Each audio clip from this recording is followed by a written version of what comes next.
Assalamu alaikum askiya hami la yogo hunde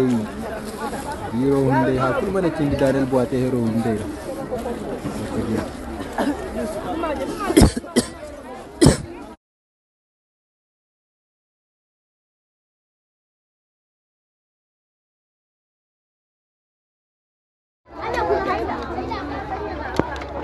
karma ma bai hasarauce labuwa zani hala otelo dum ala amice banda kurkatu ayo ala amice banda shikiyan bitigi kurto inna lillahi wa inna ilaihi raji'un ba so an tanka banda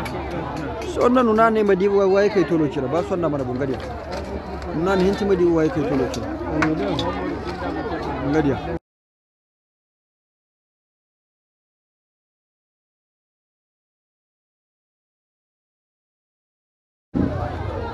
garma bai hasarauce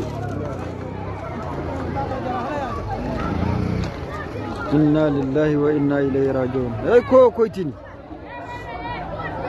yobo ba bugi zaman cin ba waye ke bugi da ba waye ke dawo idan mun kunna mana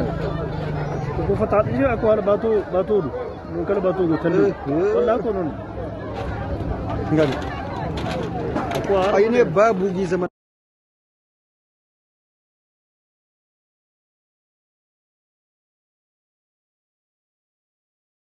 mana yo bodan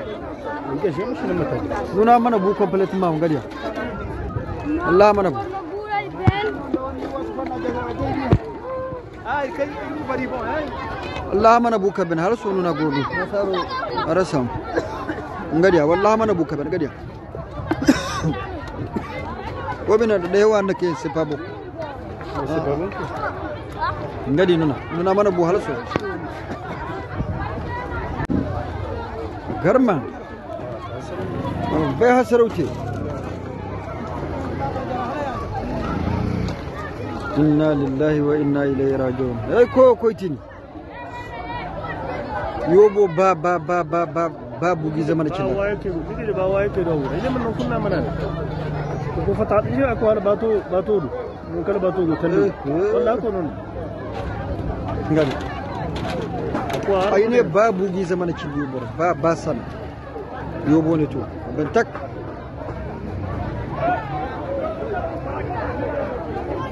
mana yobo dan ke shi mishi nan mata nuna mana bu complete ma ngariya Allah mana bu ai kai bari bon ai Allah mana bu kabin har so nuna gobe arasam ngariya wallahi mana bu kabin ngariya gobina da yawa nake sifabo ngadi nuna mana bu har so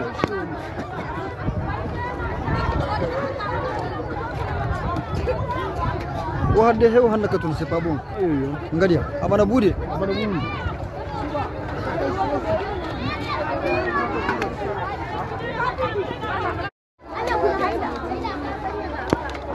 karma ma bai hasarauce labuwa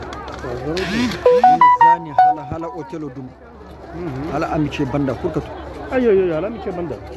shikiyan bitigi kurto inna lillahi wa inna ilaihi raji'un ba so an tanka banda sonna nuna ne madi waye kai tolo cira ba sonna mana bungadiya nuna ne hinti madi waye kai tolo cira ngadiya ngadi nuna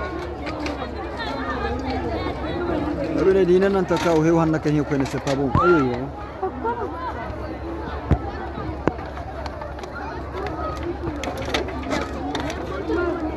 Assalamu alaikum askiya hami la yogo hunde yiro hunde ha kulma da cindi dadal boate hero hunde